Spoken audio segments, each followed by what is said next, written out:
Hey YouTube. So it's been a few weeks and life is altered. If you can notice, I actually have a piece of furniture.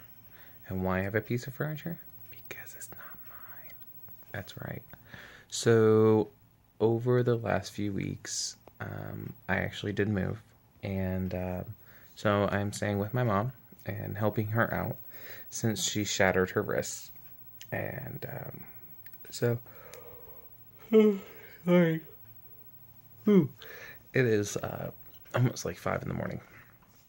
So, over the last few weeks, I kind of got packed and got ready and had the outstanding fun of moving by myself.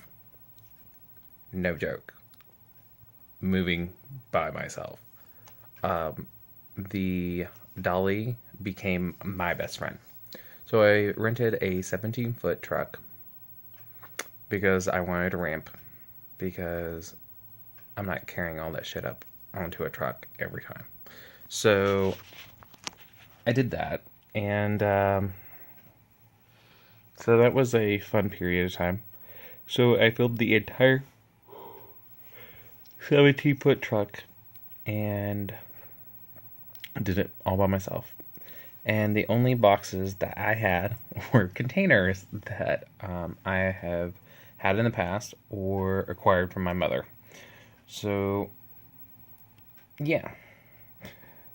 So that was a good time. But my brother and my cousin came out and helped me out, getting some of the stuff into the house, as well as her daughter. So that was kind of enjoyable. And then I've been here for roughly a little over a week. And I've kind of just chilled out and done my thing. I cut myself down to part-time at Best Buy, and I left the club. So, things are altering. Things are kind of settling. Um, I'm really, really lost of what I want to do and where I want to go. I'm still working on this list of 31 things that I want to do, and I'm just flabbergasted. I don't know. Maybe I'm procrastinating. It's part of life. So, I think this is more of flattering shot, don't you think?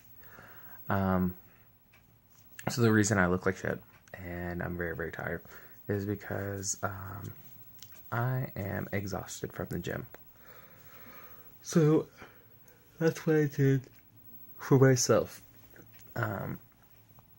So life is kind of been, I don't know, I want to say depressing, but it's been really, really hard. I've moved to an operating position at Best Buy at the time being, which takes my stress down to like a quarter of it, except for the other day. And it's been a very, very long time since I actually have been rattled. Or insulted enough to be rattled. I had a customer that was ordering an Igloo freezer, and he was kind of a jackass to begin with. He was just being just a little rough on the phone, which is fine, whatever. And I go through the entire process, and I have to take his credit card information to do the order over the phone. And I never read the credit card back. I always have them read me the credit card twice so that everything is done right. So we do that, and the system brings up that it has to be shipped. It cannot be picked up. Well, he loses his mind about it and says, "Well, the company website says that you have it." Well, I'm telling you, I don't. I physically do not have this. I can tell you right now, I cannot order it other than to ship it to you. So he literally lets me know that if I don't take his credit card off, that he's going to come up there if he gets charged and kick my ass. In so many words. And I expressed to him by policy and procedure that, you know, I need you to bring your tone down, and I need you to watch your language, you know, or there are repercussions to our conversation. And so he slightly apologized while being a vindictive asshole. And then I told him again. I said, "This is the last time I'm going to express to you about based on our policy and procedures that language will not, and we do not stand for just being an asshole."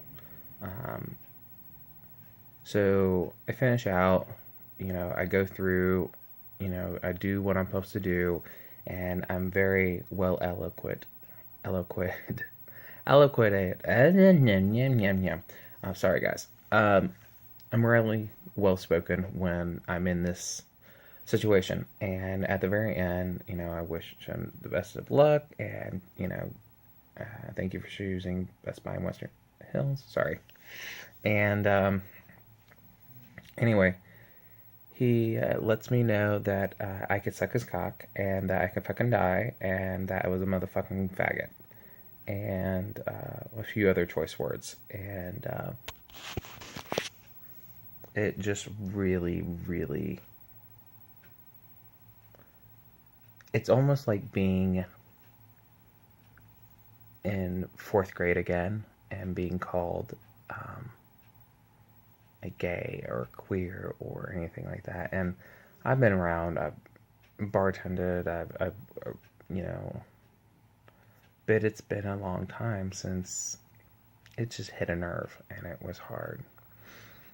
And even a couple days later, it still hurts. It's almost like a larger individual being called fat, you know, and they've tried losing weight and stuff like that. And I'm not saying anything about, you know, trying to be any different than who I am. It's just, it had nothing to do with my service. It was just him being a fucking asshole. And it was hard. It took me a couple hours to really regain composure personally, because it really rattled me. And so, yeah. But I kind of moved on, thankfully, for Netflix. And so I don't know. I'm hopeful for the future, and I did post today. Right. Over the last couple weeks, people have been, you know, either personally or professionally, have been a little crude and rude, and you know, with this situation on top of it, and I have just had my fill of being nice and being understanding. Nice is not getting me anywhere, so if I have to go white Medea, I will go white Medea. So unfortunately, Seth is really, really stressed out by his new position that he's completely left holding the bag, and unfortunately he keeps taking some of his grief out on me, and I've kind of had my fill on top of another co-worker just giving me grief left and right, and I have had my fill, and I finally snapped at Seth today, and I've never in the entire time we've been friends or co-workers have I ever snapped at him. So I feel bad, but I feel like it was justified.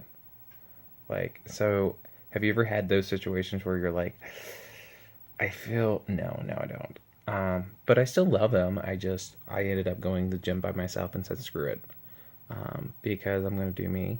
And hopefully he will realize that he's being a numbnut. Hashtag numbnut. But yeah.